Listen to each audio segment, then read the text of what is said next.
The champagne flute trembled in my hand as my brother Marcus launched into his third monologue of the evening. Christmas Eve at our parents' house in Pasadena, and he turned the living room into his personal stage. Series B funding closed at $180 million, he announced to the assembled relatives, his voice carrying that particular blend of smugness I'd grown familiar with over 32 years. CloudReach is the fastest-growing cloud infrastructure company in North America. Forbes called us the next Amazon Web Services. Aunt Linda clapped politely. Uncle Robert raised his beer in salute. Mom practically glowed with pride, her hand resting on Marcus's shoulder like he'd just won the Nobel Prize. "And what's your role there, sweetie?" Aunt Linda asked, leaning forward with genuine interest. "Senior Product Manager," Marcus said, straightening his designer tie. "I oversee the entire roadmap for our enterprise solutions. The CEO values my input on everything. He actually texted me on Christmas Eve about Q1 strategy." He pulled out his phone as evidence, waving it like a trophy. Dad nodded approvingly from his armchair. "Marcus has real stability now. Benefits, stock options, the whole package. He's set for life when they go public." The implication hung in the air like smoke. Unlike me.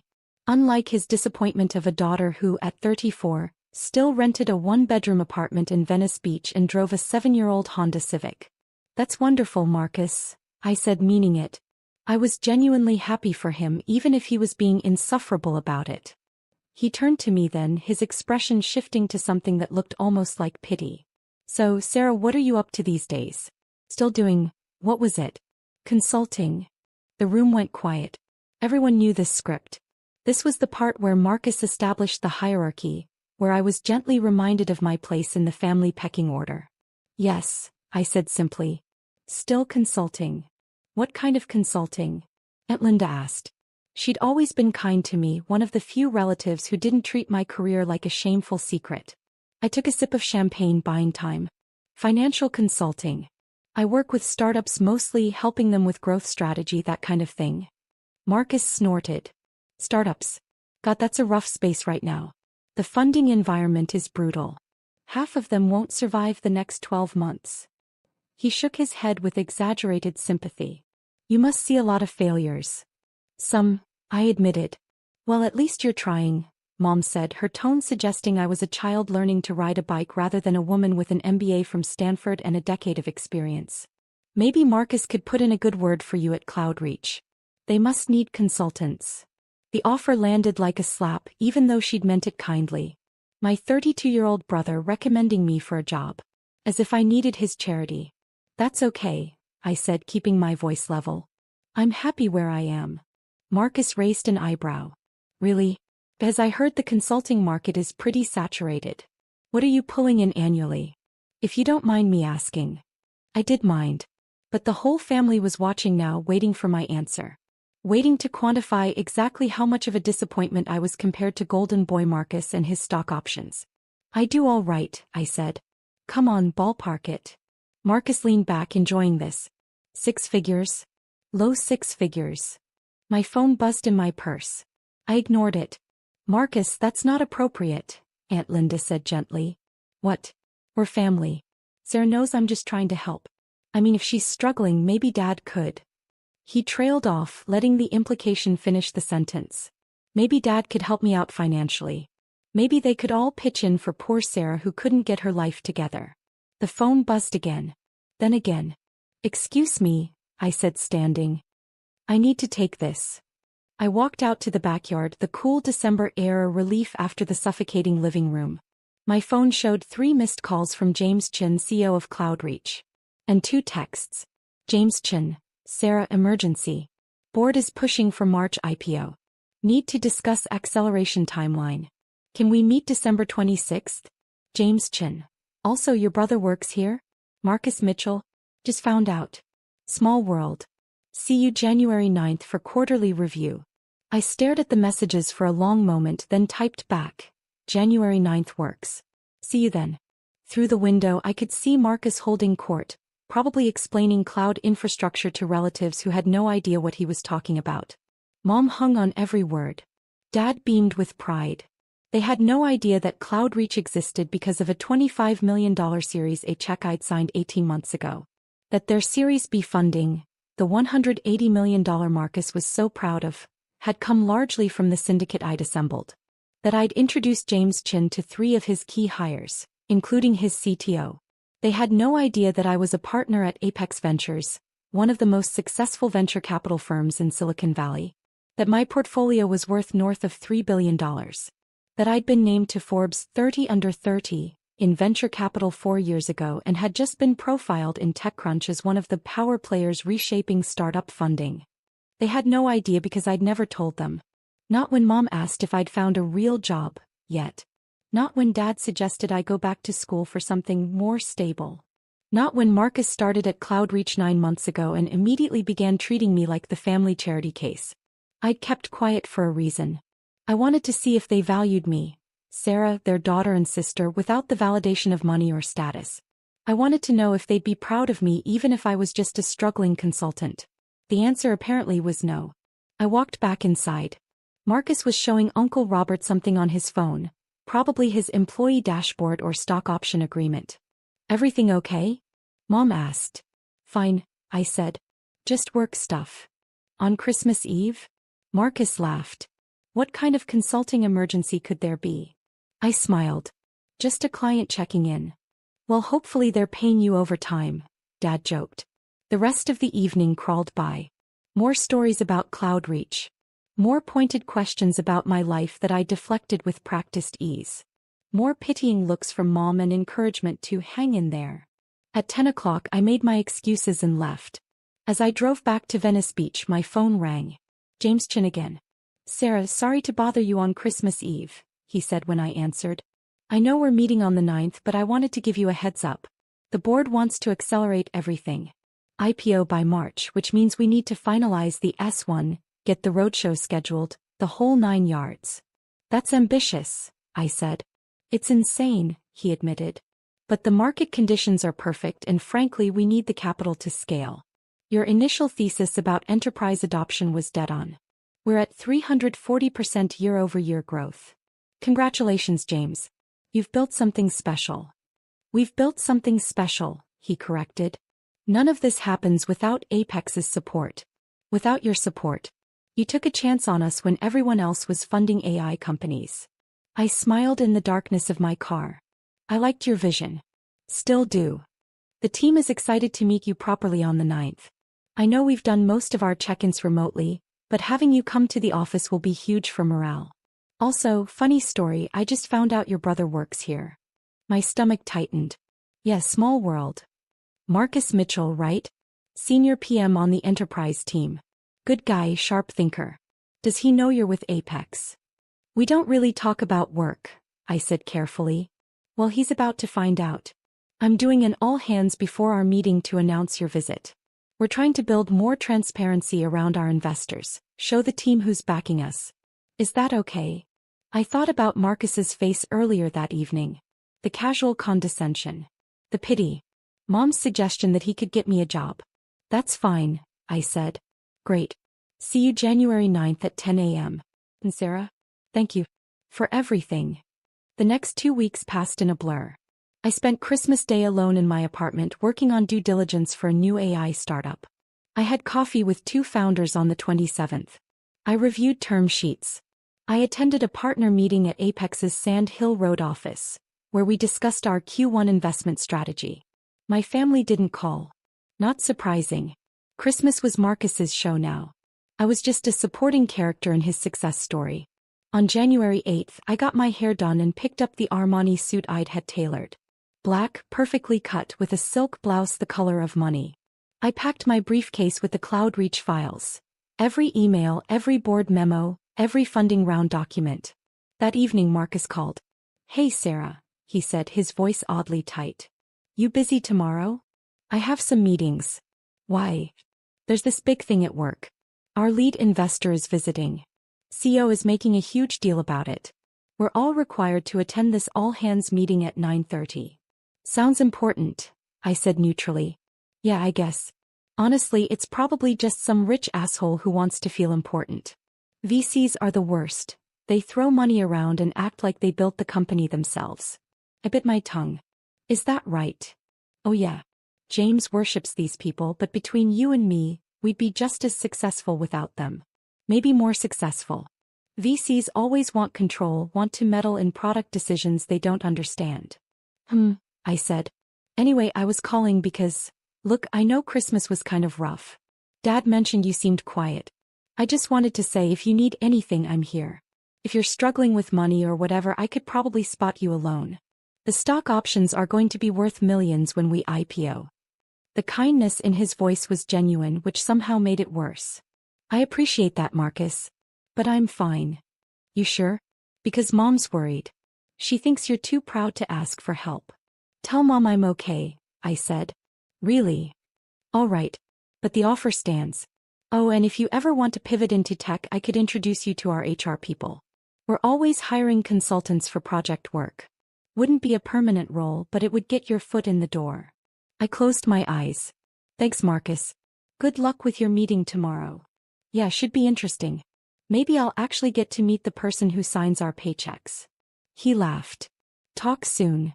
January 9th arrived cold and clear.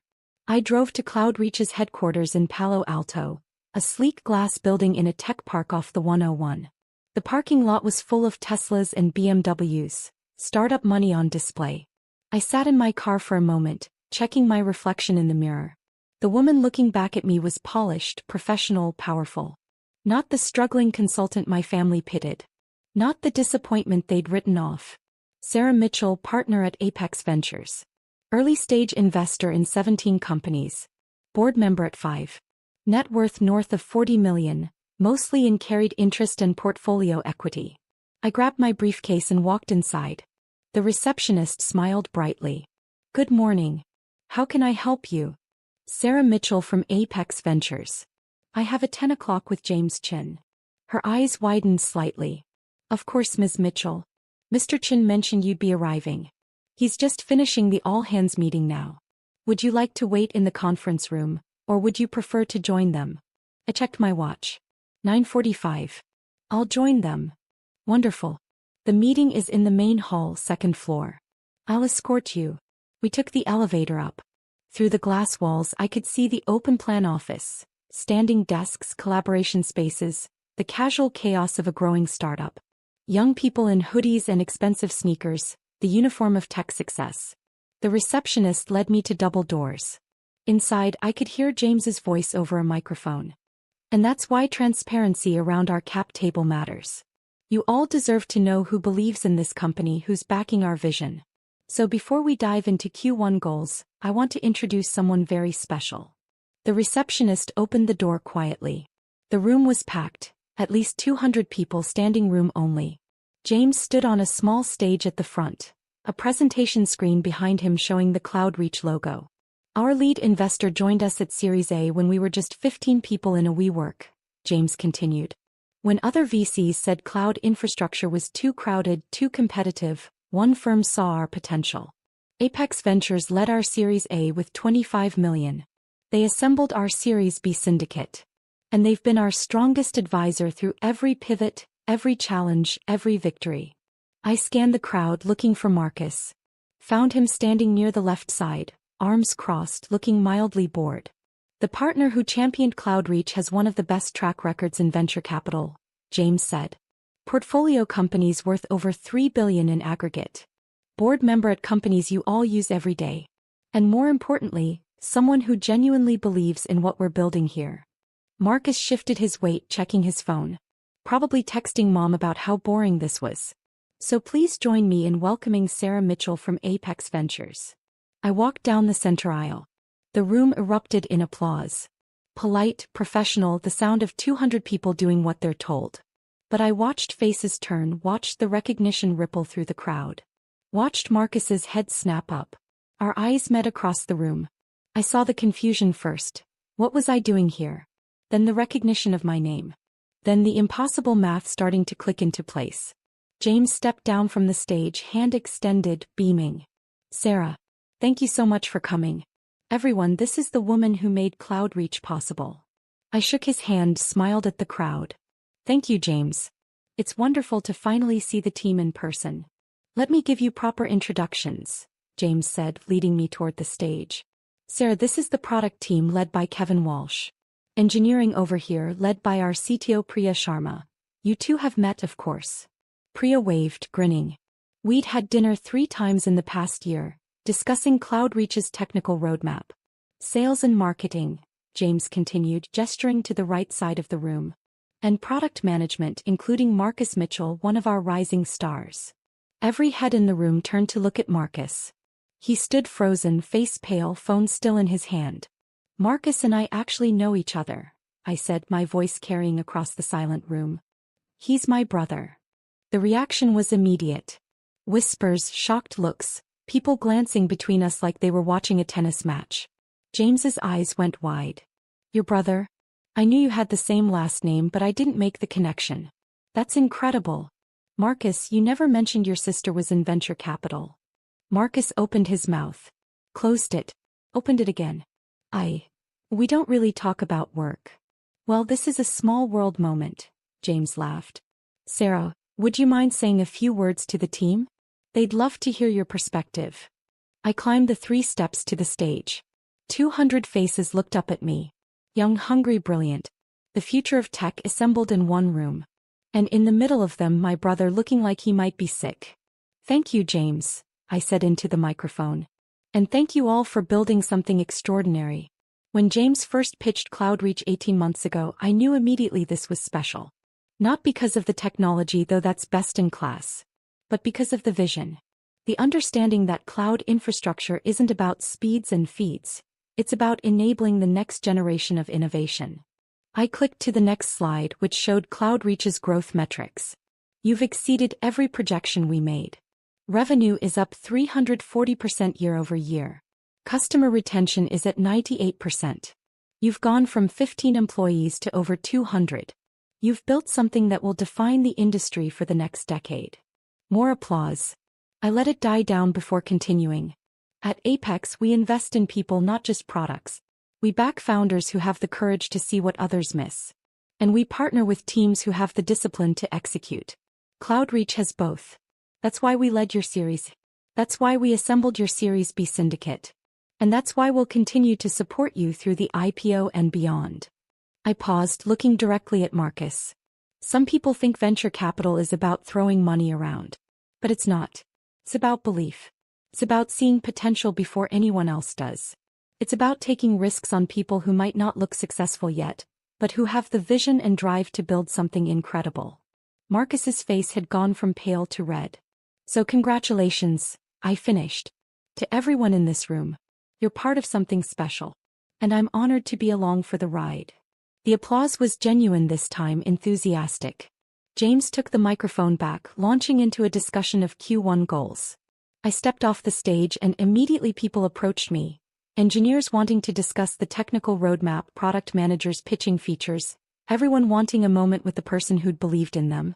Marcus didn't approach. He stood rooted to his spot, staring at me like I was a stranger. The all-hands meeting ended at 10:15. James ushered me to a conference room where the executive team waited. CTO, CFO, VP of Sales, VP of Product. We spent 2 hours reviewing the IPO timeline, discussing board composition, planning the roadshow. At noon, James walked me back to the lobby. That went better than I could have hoped, he said. The team is energized. And having you here, seeing that our investors are engaged, it matters. Happy to help, I said. CloudReach is one of my favorite portfolio companies. You should be very proud. We couldn't have done it without you. He hesitated. Can I ask, what's the deal with your brother? He looked like he'd seen a ghost. I smiled carefully. Family dynamics. We don't talk about work much. Fair enough. Well, he's lucky to have you. Must be inspiring having a sister who's accomplished so much. I didn't correct him. As I walked to my car, my phone exploded with messages. 7 texts from Marcus. 3 missed calls. 2 voicemails. I listened to the first voicemail in my car. Sarah, what the fuck? You're a venture capitalist? You're a partner? At Apex? You've been lying to us for years. Call me back. Now. The second voicemail was quieter, shakier. Sarah, I don't understand. Why didn't you tell us? Why did you let us think? Mom is going to lose her mind when she finds out. Dad too. You need to call me. Please. I deleted both voicemails and drove back to Venice Beach. That evening, the family group chat erupted. Marcus, everyone needs to hear this. Sarah isn't a consultant. She's a venture capitalist. A partner at one of the biggest VC firms in Silicon Valley. Mom, what? Sarah, is this true? Dad, Marcus, what are you talking about? Marcus, she's been lying to us. She's rich. Like really rich. She invested in CloudReach. She's basically my boss's boss. Aunt Linda, Sarah, that's wonderful. Why didn't you tell us? Mom, Sarah, please call me. I'm so confused. I muted the chat and poured myself a glass of wine. The calls started at 7. Mom first, then Dad, then Marcus again. I let them all go to voicemail. At 8:30, someone knocked on my door. I looked through the peephole and saw Marcus standing in the hallway, still wearing his CloudReach hoodie. I opened the door. Why? He said immediately. Why did you lie to us? I didn't lie, I said calmly. I just didn't correct your assumptions. That's the same thing. He pushed past me into the apartment. Hey, Sarah. Do you know how I felt today? Standing in that room while everyone looked at me? While they realized my sister is Sarah Mitchell from Apex Ventures and I had no idea. How did it feel? I asked. He spun to face me. Humiliating. I look like an idiot. My own sister, and I didn't even know what she did for a living. You never asked, I said quietly. Not really. You asked what I did, and when I said consulting, you made assumptions. You decided I was struggling. You offered me loans. You suggested Dad could help me out. Because you live in this tiny apartment. You drive a Honda. You never talk about your job. I like my apartment, I said. It's close to the beach. And my car runs fine. Why would I talk about my job when you clearly weren't interested? He stared at me. That's not fair. Isn't it?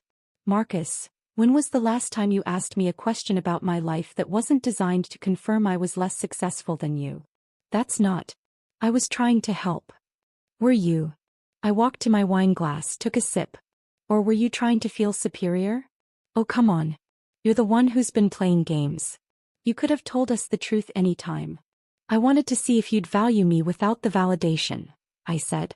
I wanted to know if Mom and Dad would be proud of me even if I was just a struggling consultant. If you'd treat me with respect even if I wasn't successful. And now I know. He flinched. That's not fair, Sarah. We love you. I know you do.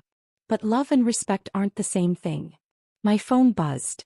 Another text from Mom. Mom, Sarah, please talk to us. We're so proud of you. Why would you hide this? I showed Marcus the text. See that? We're so proud of you. Not, we've always been proud of you. Not, we're proud of who you are. They're proud now that they know I'm successful. That's the difference. You're being unfair, Marcus said again, but his voice was quieter now. We didn't know. How could we be proud of something we didn't know about? You could have been proud of me anyway, I said. You could have assumed I was doing well. You could have given me the benefit of the doubt. Instead, you assumed I was failing. You pitied me. You offered me charity. I was trying to be nice. You were trying to be generous. There's a difference. Generosity comes from a place of equality. Charity comes from a place of superiority. He sat down heavily on my couch. I didn't mean it like that. I know, I said, and I meant it. But it still hurt.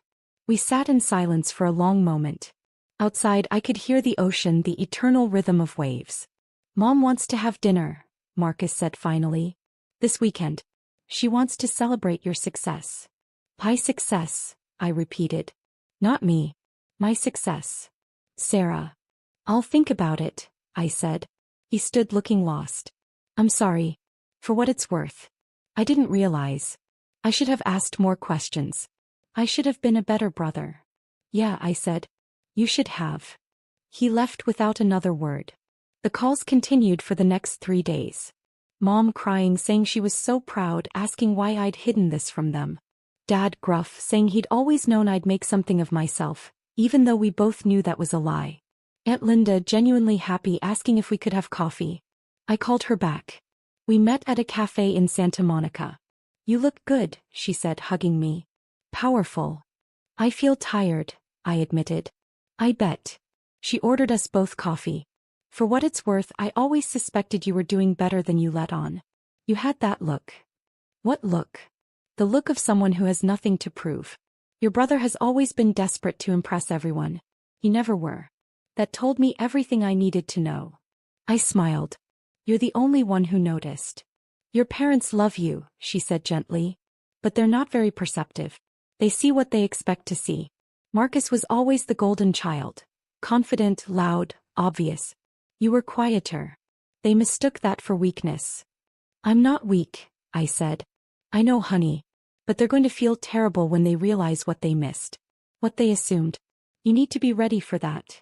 I don't know if I want to forgive them, I said quietly. You don't have to. Not yet. Maybe not ever. But eventually, you'll need to decide what kind of relationship you want with them going forward.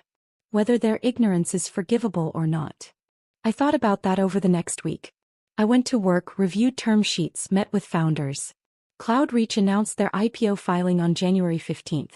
The initial valuation was set at $2.8 billion. My Series A shares were worth $180 million on paper. My carried interest from Apex would be substantial. Marcus texted me when the news broke. Marcus, congratulations. You made a great investment. Me, thank you. You should be proud. You helped build this. Marcus, did you know I was working there when you invested? You joined 9 months after our Series A closed. Marcus, but you knew I was there for the Series B. Me, yes. Marcus, and you didn't tell me. Me, you didn't ask. 3 dots appeared, disappeared, appeared again. Then, Marcus, family dinner Sunday. Mom's making your favorite. Please come. I stared at the message for a long time. Me, I'll think about it. Sunday arrived cold and rainy. I drove to Pasadena in my Honda Civic, wearing jeans and a sweater. Just Sarah. Not Sarah Mitchell, partner at Apex Ventures. Not the woman who'd built a $3 billion portfolio. Just me. Mom opened the door before I could knock. Sarah. Oh honey, come in. You must be freezing. The house smelled like pot roast. My favorite, like Marcus had said. The table was set for 5. Mom, Dad, Marcus, me and Aunt Linda. Linda's here. I asked. I invited her, Mom said. I hope that's okay. She said you two had coffee. That's fine. Dad stood when I entered the dining room. Sarah. Good to see you. Hi, Dad. Marcus was already sitting, looking uncomfortable. He nodded at me. Hey. We sat. Mom brought out the pot roast, the potatoes, the carrots. The meal I'd grown up with, the comfort food of my childhood. For a while no one spoke. We just ate, the silence heavy with everything unsaid. Finally, Dad cleared his throat. We owe you an apology. I looked up. We made assumptions, he continued. About your career. About your life. We didn't ask the right questions. We didn't see what was right in front of us. We're so sorry, honey, Mom said, her eyes shining with tears. We should have known. We should have asked. We should have been proud of you all along. Why weren't you? I asked quietly. The question hung in the air. I don't know, Mom whispered. I think we saw what we expected to see. Marcus was always so confident, so sure of himself. You were quieter. We mistook that for uncertainty. I was never uncertain, I said. I was just private. I know that now, Dad said. And I'm sorry. We failed you as parents. We made you feel like you had to hide your success from us. You did, I said. Every time I came to a family gathering, you compared me to Marcus. You asked when I'd get a real job. You offered me money. You pitted me. Marcus flinched. I wanted you to value me for who I am, I continued. Not for what I've accomplished. I wanted to know if you'd love me even if I was struggling. Even if I wasn't as successful as Marcus. We do love you, Mom said. We always have. But you didn't respect me, I said. Not until you found out I was rich. Not until you learned I was successful. That's what hurts. Silence fell again. Aunt Linda spoke up. For what it's worth, Sarah, I've always been proud of you. Not because of your job or your money. But because of who you are. Kind, thoughtful, brilliant. That's what matters. Thank you, I said, my voice thick. We want to make this right, Dad said. Tell us how. I looked around the table. At my parents, desperate for forgiveness. At Marcus, ashamed and chastened. At Aunt Linda, supportive as always. I don't know if you can, I said honestly. I don't know if I'm ready to forgive you yet. Maybe someday. But not today. Mom's face crumpled. Sarah. But, I continued, I'm willing to try. To rebuild. To see if we can have a relationship based on who we actually are, not who you thought I was. We'll do anything, Dad said. Then start by asking me questions, I said. Real questions. About my work, my life, my dreams. Not questions designed to confirm your assumptions. Questions because you actually want to know. Okay, Mom said. Hey. We can do that. The rest of dinner was awkward, halting. But it was a start. Mom asked about Apex Ventures. Dad asked about my investment philosophy. Marcus asked what it was like to be on boards. I answered honestly. I told them about the startups I'd funded, the founders I believed in, the risks I'd taken. I told them about the failures too. The companies that had crashed, the bets that hadn't paid off, the hard lessons I'd learned. They listened. Really listened, maybe for the first time in years. At 9 o'clock I stood to leave. Will you come back? Mom asked. Next week. Maybe, I said. If you want me to. We do, Dad said. Very much. Marcus walked me to my car. The rain had stopped, leaving the streets slick and shining. I'm sorry, he said again. For everything. For being an asshole. For making assumptions. For offering you loans when you probably have more money than I'll ever make. I smiled despite myself. You don't know that. Cloudreach's IPO will make you rich. Not Apex Ventures rich, he said. Not Sarah Mitchell rich. Money isn't the point, I said. I know. But it's hard not to feel stupid. I spent years talking down to you. Years thinking I was the successful one. Years pitying you. You weren't entirely wrong, I said. I was struggling. Just not financially. I was struggling to figure out if my family would love me without the success. Turns out that's a harder question to answer than any pitch deck I've ever reviewed. And, what's the answer? I looked at him. My little brother who'd grown into a man I barely recognized. Who'd been insufferable and condescending and kind all at once. I'm still figuring it out, I said. I drove home through the empty streets, the city lights reflecting off wet pavement. My phone buzzed with a text from James Chen. James. Board approved the IPO timeline. Roadshow starts in February. Thank you for believing in us when no one else would. I smiled and typed back. Thank you for building something worth believing in. The Cloudreach IPO happened on March 12th. The stock opened at $42 and closed at $68. The company was valued at $3.9 billion. My Series A investment was now worth $247 million on paper. I didn't go to the opening bell ceremony. I watched from my office at Apex, surrounded by my partners, celebrating another successful exit. Marcus called that evening. My options are worth $4.2 million, he said, sounding dazed. I'm a millionaire. Congratulations, I said, meaning it. Sir, thank you. I know you didn't invest because of me. But still. Thank you. You earned it, I said. You helped build that company. Be proud of what you accomplished. I am, he said. And I'm proud of you too. For what it's worth. I should have said that years ago. Yeah, I said. You should have. Better late than never? I thought about that. About forgiveness and family and the complicated math of love. Yeah, I said finally. Better late than never. We hung up. Outside my window, Sand Hill Road stretched toward the horizon, lined with venture capital firms that had shaped the technology landscape. I was part of that world now. I'd earned my place at the table. But I'd also learned something important. Success without recognition is still success. Worth without validation is still worth. I didn't need my family's approval to know my value. But it was nice finally to have it anyway. My phone buzzed one more time. Mom in the family group chat. Mom, family dinner next Sunday. Sarah, please bring pictures of your work. We want to hear all about Apex Ventures. We want to know everything. I smiled and typed back a single word. Me okay. It wasn't forgiveness. Not yet. But it was a beginning. And sometimes a beginning is enough.